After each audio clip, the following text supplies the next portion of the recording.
रात के 12 बज रहे थे, लेकिन स्वाति की आंखों में नींद नहीं थी। वह करवटें बदल रही थी।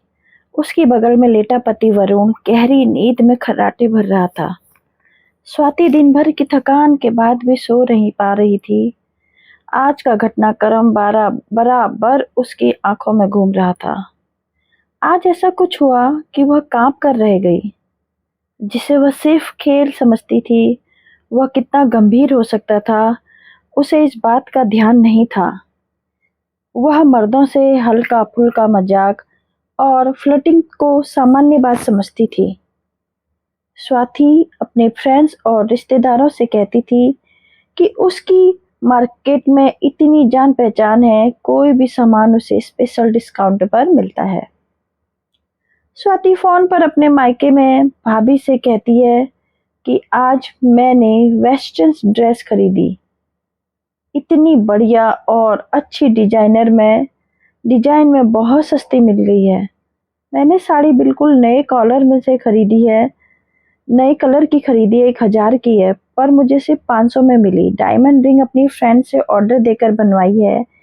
ऐसी रिंग 2 लाख में कम नहीं, परंतु मुझे 11 लाख में मिली है। भाभी की नजरों में स्वाति की छवि बहुत ही समझदार और पारखी महिला के रूप में थी। और जब भी कोई सामान खरीद कर भेजने को कहती, स्वाति खुशी खुशी भिजवा देती। पूरे परिवार में उसके नाम का डंका बजता था। स्वाति आकर्षक, नैन नक्श वाली, पढ़ी लिखी महिला थी। बचपन से ही उसे खरीदारी का बेहद शौक था। लाखों रुपयों की खरीदारी इतने कम दाम और चुटकियों में करती कि हर कोई हैरान रह जाता। स्वाति का मायका मिडिल क्लास फैमिली से था। 15 साल पहले एक बड़े उद्योगपति परिवार में उसकी शादी हुई। शादी भले ही करोड़पति घर में हुई, लेकिन संस्कार वही मिडिल क्लास फैमिली वाले ही थे। एक एक पैसे की कीमत वह जानती थी। घर खर्च में पैसा बचाना और उस पैसे से स्वयं के लिए खरीदारी करने में उसे बहुत मजा आता था। पति से भी पैसे मारना स्वाति को अच्छा लगता था। अच्छे संस्कार, पढ़ी लिखी और समझदार स्वाति की एक बात बड़ी आसानी से समझ आ गई थी कि पुरुषों की कमजोरी क्या है, कैसे कम रेट पर खरीदारी करनी है। वह उस दुकान या शोरूम में ही खरीदारी करती जहां पुरुष मालिक होते। वह सेल्समैन से बात नहीं करती। सेल्समैन से वह कहती, आप तो सामान दिखा दो, रेट में अपने आप भैया से तय कर लूंगी। और जब हिसाब किताब की बारी आती तो वह सेठ की आंखों में आंखें डाल कर कहती, भैया सही रेट बताओ, आज की नहीं 10 सालों से आपकी शॉप में आ रही हूँ। भाभी आपका रेट गलत नहीं लगेगा, क्यों चिंता करती हैं? सेठ कहता, नहीं इस बार ज्यादा लगा रहे हो, मुझे तो स्पेशल डिस्काउंट मिलता है आपकी शॉप पर। कहते हुए स्वाति काउंटर पर खड़े सेठ के हाथों को बातों बातों में स्पर्श करती है या फिर कहती है, भैया आप तो मेरे देवर की तरह हो, देवर भाभी के बीच में रुपए पैसे मत लाओ ना। अक्सर दुकानदार स्वाति की मीठी मीठी बातों में आकर उसे 10-20% तक स्पेशल डिस्काउंट दे देते थे। एक ज्वेलर से तो स्वाति ने जीजा साली का रिश्ता ही बना लिया था। ज्वेलरी आम तौर पर औरतों की कमजोरी होती है। स्वाति की भी कमजोरी थी। वह अक्सर इस ज्वेलर के यहाँ पहुंच जाती, क्या क्या नई डिजाइन आई है देखने जाती, तो कुछ न कुछ पसंद आ ही जाता। तब जीजा साली के बीच हंसी मजाक शुरू हो जाता। स्वाति कहती, साली आधी घरवाली होती है, जीजा जी इतने ही दूंगी। ज्वेलर स्वाति का स्पर्श सुख पाकर निहाल हो जाता।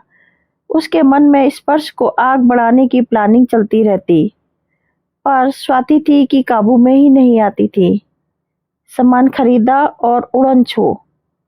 उस दिन भतीजी की शादी के लिए सामान व ज्वेलरी खरीदने स्वाति ज्वेलर के यहाँ पहुंच गई। उसे भाभी ने बताया था कि क्या क्या खरीदना है।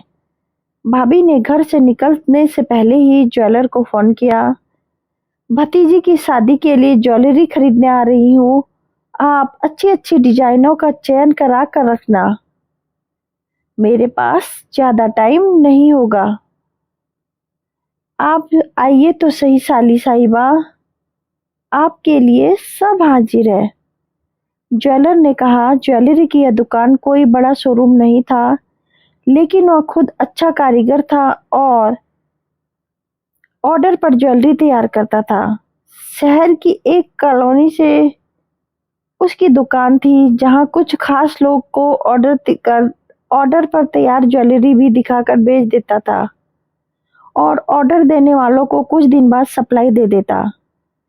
स्वाति की एक फ्रेंड रजनी ने उस ज्वेलर से उसकी मुलाकात कराई थी, लेकिन रजनी कभी यह बात समझ नहीं पाई कि आखिर यह ज्वेलर स्वाति पर इतना मेहरबान क्यों रहता है। उसे नई नई डिजाइनें दिखाता है और अतिरिक्त डिस्काउंट भी देता है। जीजाजी कुछ और डिजाइन दिखाओ, ये तो मैंने पिछली बार देखी थी, स्वाति ने ज्वेलर की आंखों में झांकते हुए कहा। स्वाति को ज्वेलर की आंखों में शरारत नजर आ रही थी। वह बार बार सहज होने की कोशिश कर रहा था। अपनी आदत के मुताबिक स्वाति ने बातों बातों में ज्वेलर के हाथ पर इधर इधर स्पर्श किया। उसका यह स्पर्श ज्वेलर को बेचैन कर रहा था। उसने भी स्वाति की हरकतें देखकर हौसला दिखाना शुरू कर दिया।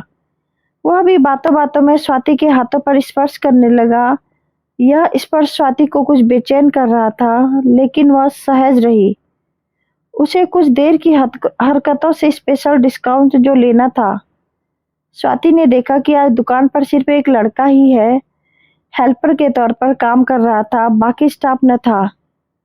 ज्वेलर ने उसे एक सूची थमाते हुए कहा कि यह सामान मार्केट से ले आओ और जाने से पहले फ्रिज में रखी 2 कोल्ड ड्रिंक खोल कर दे जाओ। आप और नई डिजाइन दिखाइए ना, स्वाति ने कहा। हाँ, अभी दिखाता हूँ, कल की आई है, आपके लिए ही रखी हुई है अलग से, तो दिखाइए ना, स्वाति ने चहकते हुए कहा। आप ऐसा करें, अंदर वाले कैबिन में आकर पसंद कर लें, अभी अंदर ही रखी है, लड़का भी जा चुका है। तो स्वाति ने देखा लड़का सामान की सूची लेकर जा चुका था। अब दुकान में सिर्फ ज्वेलर और स्वाति ही थे। स्वाति को एक पल के लिए डर लगा कि अकेली देख ज्वेलर कोई हरकत ना कर दे। वह ऐसा कुछ चाहती भी नहीं थी। वह तो सिर्फ कुछ हल्की फुल्की अदाएं दिखाकर दुकानदार से फायदा उठाती आई थी। आज भी कुछ ऐसा करके ज्वेलर से स्पेशल डिस्काउंट लेने की फिराक में थी। उसकी धड़कनें बढ़ रही थी। वह चाहती थी कि जल्दी से जल्दी खरीदारी करके निकल ले।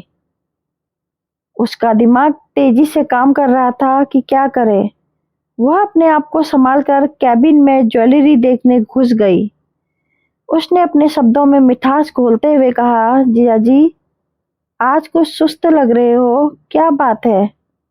नहीं नहीं, ऐसा कुछ नहीं है, कोई तो बात है, मुझसे छुपाओगे क्या? आप नेकलेस देखिए, साथ साथ बातें करते हैं, ज्वेलर ने कहा। स्वाति गजब की सुंदर लग रही थी। वह बन ठन कर निकली थी। ज्वेलर के मन में हलचल थी जो उसे बेचैन कर रही थी।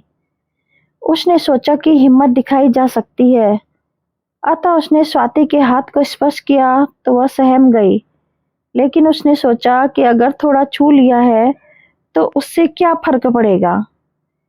स्वाति के रुख को देखकर ज्वेलर का हौसला बढ़ गया। उसने स्वाति का हाथ पकड़कर अपनी ओर खींचा। ज्वेलर की इस आकस्मिक हरकत से वह हड़बड़ा गई। क्या कर रहे हो? स्वाति ने हाथ छुड़ाते हुए कहा। ज्वेलर ने अपनी हरकत जारी रखी। स्वाति घबरा गई। ज्वेलर की हिम्मत देख दंग रह गई। वह मर्दों की कमजोरी का फायदा उठाने की सोच उसे भारी पड़ती नजर आ रही थी। वह कैसे ज्वेलर के चंगुल से बचे सोचने लगी। फिर उसने हिम्मत दिखाई और ज्वेलर के गाल पर थप्पड़ों की बारिश कर दी। स्वाति क्रोध से कांप रही थी। उसका यह रूप देखकर ज्वेलर हड़बड़ा गया। इसी हड़बड़ी में वह जमीन पर गिर गया। स्वाति के लिए यही मौका था कैबिन से बाहर निकल भागने का। अतः वह फुर्ती दिखाते हुए तुरंत कैबिन से बाहर निकली, अपनी कार में जा बैठी। फिर तुरंत कार स्टार्ट कर वहां से चल दी। उसके अंदर तूफान चल रहा था। उसे आत्मग्लानि हो रही थी। लंबे समय से स्वाति जिसे खेल समझती आ रही थी, वह कितना गंभीर हो सकता था उसने यह कभी भी नहीं सोचा था। दोस्तों, अगर आपको मेरी ये कहानी पसंद आती है तो कहानी को और चैनल को कहानी को लाइक करें, शेयर करें और चैनल को सब्सक्राइब